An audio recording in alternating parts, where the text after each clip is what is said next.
नव्या न्यायालयीन इमारतीच्या उद्घाटन प्रसंगी उपस्थित राहणे ही आनंदाची गोष्ट आहे। मात्र याच कार्यक्रमाचे अनधिकृत जाहिरात फलक लागल्याचे पाहून दुःख झाल्याची खंत सर्वोच्च न्यायालयाचे न्यायमूर्ती अभय ओक यांनी व्यक्त केली। मीरा रोड या ठिकाणी दिवाणी सत्र न्यायालयाच्या उद्घाटन प्रसंगी ते बोलत होते। मीरा भाईंदर शहरासाठी स्वतंत्र दिवाणी व सत्र न्यायालय मंजूर करण्यात आले होते। या न्यायालयाच्या इमारतीच्या कामकाजाचे उद्घाटन करण्यासाठी शुक्रवारी विशेष कार्यक्रम करण्यात आला होता। हे उद्घाटन सर्वोच्च न्यायालयाचे न्यायमूर्ती अभय ओक यांच्या हस्ते पार पडले। या प्रसंगी राज्याचे उपमुख्यमंत्री एकनाथ शिंदे, मुंबई उच्च न्यायालयाचे मुख्य न्यायमूर्ती आलोक आराधे, न्यायमूर्ती गिरीश कुलकर्णी, न्यायमूर्ती गैरी गोडसे आणि ठाणे जिल्हा प्रमुख व सत्र न्यायाधीश श्रीनिवास अगरवाल, मंत्री प्रताप सरनाईक, आमदार नरेंद्र मेहता, माजी आमदार गीता जैन, जिल्हाधिकारी अशोक शिंगारे, आयुक्त राधा विनोद शर्मा आदी उपस्थित होते। न्यायालयाच्या उद्घाटन कार्यक्रमाचे अनधिकृत जाहिरात फलकांबाबत न्यायमूर्ती ओक यांनी नाराजी व्यक्त केली।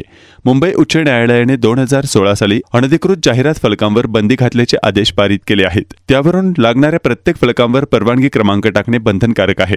मात्र कोणत्याही जाहिरातीवर हे क्रमांक नव्हते। न्यायालयाच्या इमारतीच्या उद्घाटन प्रसंगी बेकायदेशीर जाहिरात फलक लागत असल्याचे पाहून दुःख झाले। त्यामुळे स्थानिक महापालिका प्रशासनाने यावर कायदेशीर कारवाई करावी असे ते आपल्या भाषणात म्हणाले। मीरा भाईंदर शहरातील नागरिकांना ठाणे येथील सत्र न्यायालयात धाव घ्यावी लागत होती। यात नागरिकांची परवड होत होती।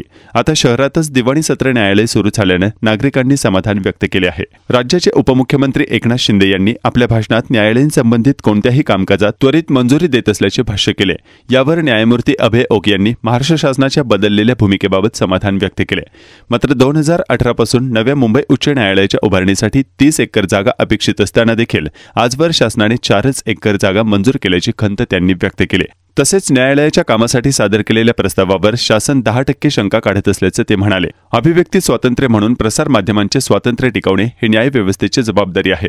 मात्र कार्यक्रमस्थळी जर छायाचित्रकार आणि पत्रकार जबाबदारीने वागत नसतील तर किमान न्यायालयीन संबंधित कार्यक्रमाला त्यांना बोलवण्याबाबत विचार करण्याची गरज असल्याचं ओक म्हणाले। कार्यक्रमस्थळी छायाचित्रकारांनी आपल्या समोरच महिलांना धक्काबुक्की केल्याचं ते म्हणाले। देशातील प्रत्येक व्यक्तीला समान न्याय देण्याची जबाबदारी ही न्यायव्यवस्थेवर आहे।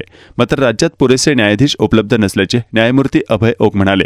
2018 साली उच्च न्यायालय समितीने शासनाकडे सादर केलेल्या प्रस्तावानुसार 10 लाख लोकसंख्येवर 50 न्यायाधीश नेमण्याचे सुचवले आहे। मात्र अजूनही 21 न्यायाधीशांच्या खांद्यावरून ही जबाबदारी पार पाडली जात आहे। परिणामी प्रत्येकाला न्याय देण्यास आम्ही कमी पडत आहोत असं ओक म्हणाले। महिला दिनी मीरा भाईंदरच्या दिवाणी व सत्र न्यायालयाच्या उद्घाटन प्रसंगी उपस्थित राहणे माझ्यासाठी आनंदाची गोष्ट आहे। त्यामुळे जवळपास 10 लाखांहून अधिक सामान्य नागरिकांना ठाण्याला जाण्यापासून सुटका मिळणार आहे असं उपमुख्यमंत्री एकनाथ शिंदे यांनी सांगितलं। या शहरात आलो। शहरात आल्यानंतर मला खूप आनंद झाला, कारण दोन्ही बाजूला फार मोठे फलक मला दिसले की आज मीरा भाईंदरच्या न्यायालयाचं उद्घाटन आहे। न्यायालयाला एवढं महत्त्व दिलं जातं आणि मोठे फलक टांगले जातात, त्याचा मला खूप आनंद झाला। पण तो आनंद फार थोडा काळ टिकला। याचं कारण असं आहे की मुंबई उच्च न्यायालयाचा एक निकाल आहे की प्राधिकरणाची परवानगी घेतल्याशिवाय आपल्याला कुठेही फलक लावता येत नाही। आणि त्या फलकावरती जर त्या परवान्याचा क्रमांक लिहिला नसेल तर तो फलक हा बेकायदेशीर आहे असे मानलं पाहिजे आणि नगरपालिकेचं कर्तव्य आहे की तो ताबडतोब काढून टाकला पाहिजे। माझा आनंद थोडा काळ टिकला याचं कारण असं आहे, त्या कुठल्याही फलकावरती परवानगीचा नंबर लिहिलेला नव्हता। म्हणजे न्यायालयाच्या उद्घाटनाचे बेकायदेशीररित्या फलक लावले गेले असं व्हायला नको खरं। म्हणजे मीरा भाईंदरच्या नागरिकांचं अनेक वर्ष असलेलं स्वप्न आज उशिरा का होईना साकार होत आहे। याच्याबद्दल मी मीरा भाईंदर नागरिकांचं अभिनंदन करतो।